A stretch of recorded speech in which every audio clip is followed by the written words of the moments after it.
Hello, hello, and welcome back to the 5 Foot Strong podcast. I am your host, Jessica Gerlach, and we are back with a bonus episode today where we are talking about the superpower of aging as a woman, menopause, and how it affects women's physical strength. Today, our guest is Dr. Juliana Haddad-Jaskot. She is a chiropractor, co-founder of the Thornhill Chiropractic and Wellness Center, and co-inventor of the Logic Back custom adjustable back support. She believes in the restoration of health through the benefits of chiropractic, exercise, better nutrition, and focusing on a positive mental attitude. I am only in my 30s currently, so I would like to get a different perspective and a professional perspective on menopause and how it affects a woman's body physically. So let's get into it all and let's welcome Dr. Juliana Haddad-Jaskot to the 5 Foot Strong podcast. Hey, Julie, how are you doing today? Very good. How are you today? I'm great. So I want to ask you the question that I ask every guest that comes on is, what does being strong mean to you? Yeah, so aside from the obvious about actually being physically strong and having the ability to move about in a day with ease and with energy, I had to think about it for a bit to answer this question. And I think being strong to me means having the willpower to and having a commitment to yourself to make changes as you go along through each decade, basically. Yeah. 100%. Yourself is the best project you're ever going to work on. So you have to Right. take care of yourself. We only have one body. So Right. can you give the listeners a little bit of background about you?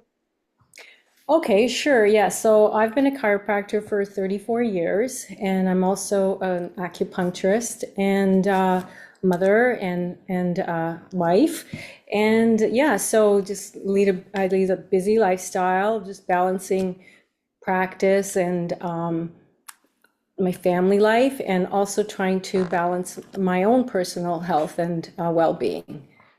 For sure. So as a chiropractor, so you've been a chiropractor for how long did you say? 34 years. That's a long time. So you know the body pretty well, I would say. Yes. So Yeah. I want to talk about specifically women going through menopause and how it affects the body in and how it affects women's strength.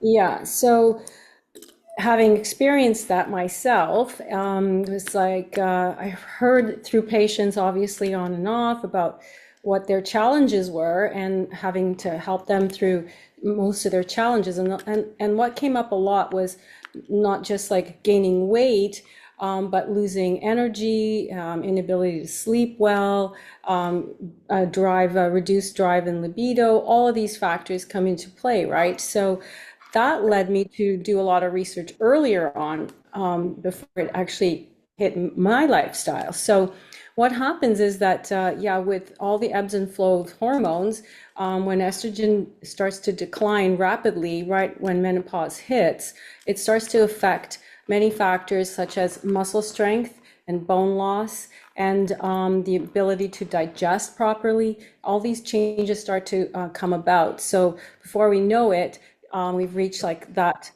very typical menopause stage where having that belly is like the signature of being middle aged for women.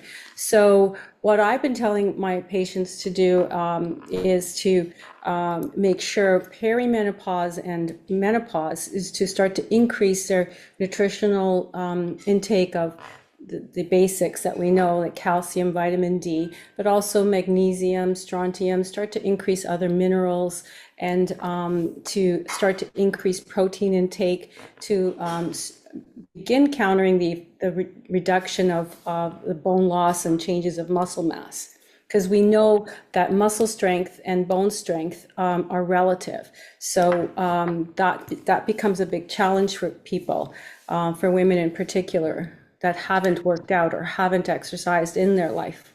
100%. So do you suggest even somebody like my age, you could say as a preventative factor before menopause, to take care of our physical strength? That's right, because you're building your bone density up until about age 35. Mhm. And most young people don't even give two thoughts about the declining of bone health. And I've always preached it to them, and it's like, that Yeah. they don't, because it's not really happening to them currently or as in their foresight. So yeah, so what you would basically need to do is to make sure that you're continuing with your nutrition, but really working hard to build that bone peak mass before it starts to decline. So it will decline, but then once you hit menopause, or even just around the time of menopause, the bone density will decline quite rapidly. And that mirrors muscle strength. So, and yet I see women who still maintain a good bone density into their 60s. And so the basic difference I have noted is that they do have like a certain physical capability about them, minus, of course, genetic history and other type of disorders that can bring your bone density down, Well, that's right? what like as a trainer, I always say as a preventative factor, you don't need to wait till an injury happens. And I'm sure even with women in menopause, you see the injury rate even go up. That's right. And a lot of women come into my practice with like the typical, rotator cuff injuries, weak core, weak pelvic floor. So it then leads you to wonder, what is going on in their day-to-day life and what are they doing or not doing to prevent these things. So yeah, it's good It's to start strengthening at an early age, like in your life, like 35, 25, yeah. So, yeah, 100%. No, like I think it's really important. I think sh being strong, especially as a female, it shows self-discipline and self-respect. Like to take yeah, care of your body shows a level of self-discipline. right. And, even the preventative stuff, like exercise to me, I think use it as a preventative before, you get overweight or you get, type 2 diabetes or you get an injury or something. Right. I'm in my 30s and all my friends are complaining about like lower back pain and all this pain and I'm the only one that has I don't have it. And Right. it's the lifestyle. It is. Yes, like hitting menopause, you're also dealing with a reduced metabolism Yeah. and the way the body starts to process things, including digestion too. But if you've got muscle strength, that is what is gearing and driving your metabolism, and your body will continue to do that if you've kept that level of fitness starting at your age, right? So, Yeah, and having a stronger core will help prevent the lower back pain. And so sure. that is also paralleled. So one of the key things that I have to do is help women retrain their core muscles and pelvic floor muscles Yeah. in order to reduce their back pain. But it's a challenge for most, And right? and so a lot of women who go through pregnancy Oh who yeah. where they do kind of ruin your pelvic floor and your core, how do you suggest like is that even harder to do get as somebody who's going into menopause like to regain that pelvic floor strength? So, you're taught to do your Kegels during pregnancy, Yeah. and that should actually continue throughout. But if you've been doing a lot of exercises like squats and lower abdominal strength exercises, that will help you throughout pregnancy. But I've always said there's like this window after giving birth Yeah. to you have to regain your ab strength, and a lot of women actually wait too long to get going back into that strength category right after giving birth, right? For obvious Yeah. reasons. Yeah. Is it ever too late to build the core strength? It's never too late. It just takes longer and it's harder. So, yes. So Hmm. somebody who's going through menopause, like 50 and plus, who's never worked out in their entire life, who does have back pain and never really prioritized their health. Mhm. And so somebody like that, how do you say, you know, it's like the physical body's going to decline because of natural effects. That's the way it works, right? Right. So how do you try to enforce that into somebody's head? Well, I think the easiest thing is to suggest starting in small steps. And Yeah. the easiest thing to do, which is still the gold standard we recommend, is to start a walking program Yeah. and a daily program. So one thing I know is that consistency matters. So Mhm. if somebody starts on doing and has committed to themselves that they're going to change this outlook for them, then being consistent in their patterns and in nutrition and daily walking, and then slowly introduce some tubing exercises, and then slowly introduce some own body weight exercises, and then into weight training. And I always recommend, getting a personal trainer because that helps, Yeah. having someone at you and motivating you, if their self-motivation is not there, right? 100%. And knowing the right form too, exercise Yeah, can be a daunting thing for a lot of people. To right. start on to the like an exercise program for somebody who's never worked out is like talking a new language. That's very true. Yes, yes. So, So, do you find though that, because people are relying on technology more, you're getting more clients that are coming in like with emergency injuries and stuff because they're not taking care of their physical health? um, I find like a lot of people rely on social media to learn about different types of problems, and they're always like quick to diagnose themselves, Yeah.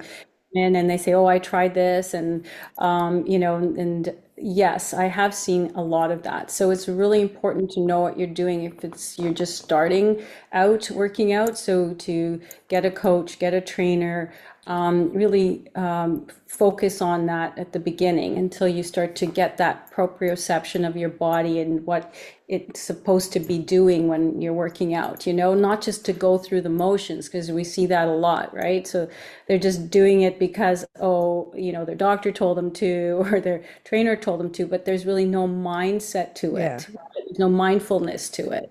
It's Yeah, that mind body connection that you're trying to achieve. right, But right. but do you find that because of social media, people are trying things and getting hurt more? Like, do you find that the rise of social media is affecting people's injuries, technical body, their strength and stuff? Um, To a degree, yes, but I think it's a good thing because they're, seeing that there are things out there that they can do. So they come in to verify the exercises, and a lot of people would say like, "Oh, I saw this. Is this Yeah. right?" To verify it. So yeah, I think it's a good tool to have if they are learning the basics, but yeah, without injuring themselves. So I want to go back to women going through menopause Mm-hmm. and, the fact that yes, women can lose muscle, Mm-hmm. does lose muscle during menopause. So Hmm. go again, go again, tell what can women do to that are going through menopause that can improve their physical strength. Like it's just saying exercise is a daunting thing, as I said, and women are seem to be intimidated by strength training. Like as a trainer, I see that. So how do you go against that? Well, so one of the most eye-awakening things is to get one of those body mass calculations where it gives Yeah. you, yeah, the Yeah. true the true muscle mass, the true skeletal mass, and the true body fat. And once you see that, wow, you only have like 20% muscle in your Yeah. body, that should be a wake-up call, and Yeah. that get people to start to be motivated. And yeah, you're right. A lot of women are afraid to weightlift because they think that, oh, they're going to get bulky. Right. But in fact, building the muscle is what's going to burn the calories at rest, which is going to keep your metabolism going, which is going to bring your belly fat down. So that is basically, in combination with the proper nutrition. Because if you don't have 100%. Yeah, you're not going to achieve the goals that you want, but it can be done. I've seen it done, and it's just a matter, and it's harder because as you get older, you actually have to do more to maintain what you had in your 30s and 40s and 50s and 60s, right? So Yeah. that comes the challenge, So you either have to go to the gym one extra day or Yeah. add different type of a class. And I always just say to women, add a resistive training class, Hmm. don't just focus on flexibility, which is very important, Yeah. flexibility, but core exercises and a lot of resistance training. So, Yeah, because I normally, you know what, I hear it from, especially from an older generation, that they go to cardio and, and they think that the only reason that they should be working out is because of weight loss. And, I've been trying, like, a little bit of my journey, and I lost weight by strength training. So it's a very different mindset, but a lot of women who are going through menopause have that mindset of, I need to do as much cardio as possible, and that's how I'm going to lose weight. But in essence, like, you need to take care of your body, so in a mhm. different way, right?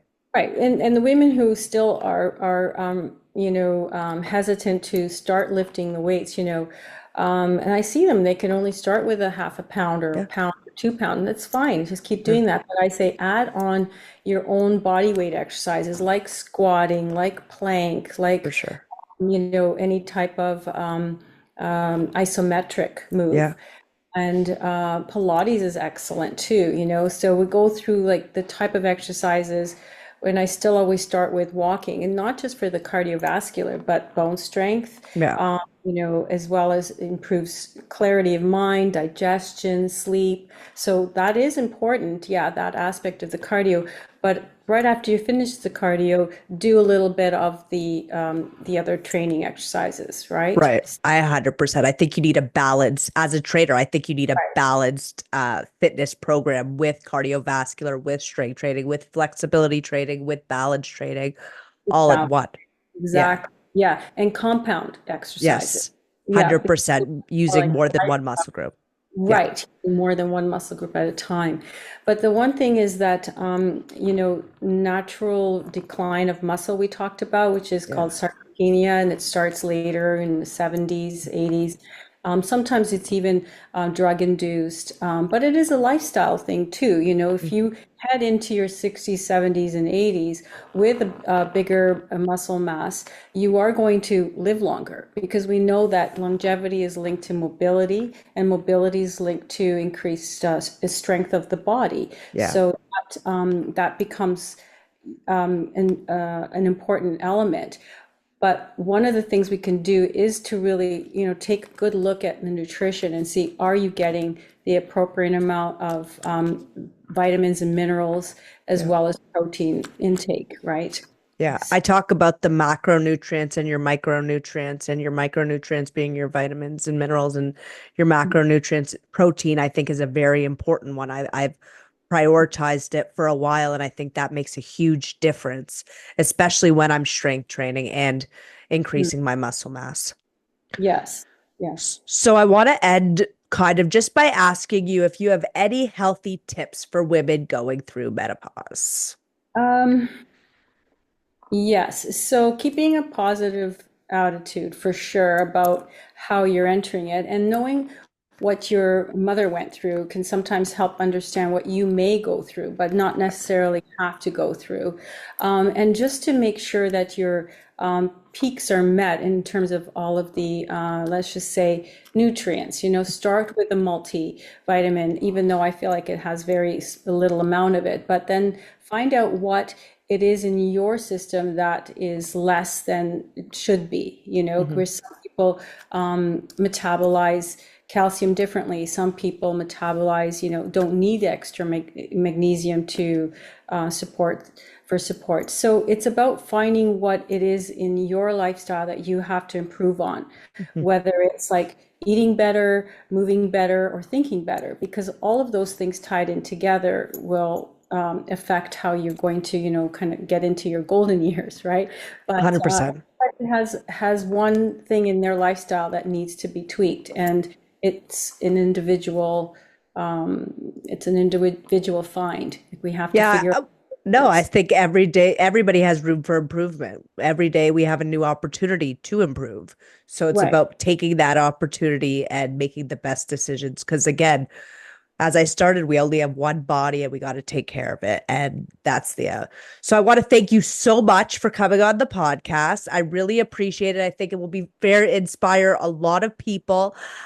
Again, if they want to know more about you, where can they go to a website? Sure. They can go to chiro-docs.com where the Thornhill Chiropractic is. And yeah, sure. And thank you so much, Jessica, for having me. I really appreciate that. Thank you so much. Have a good Okay, one. have an awesome day.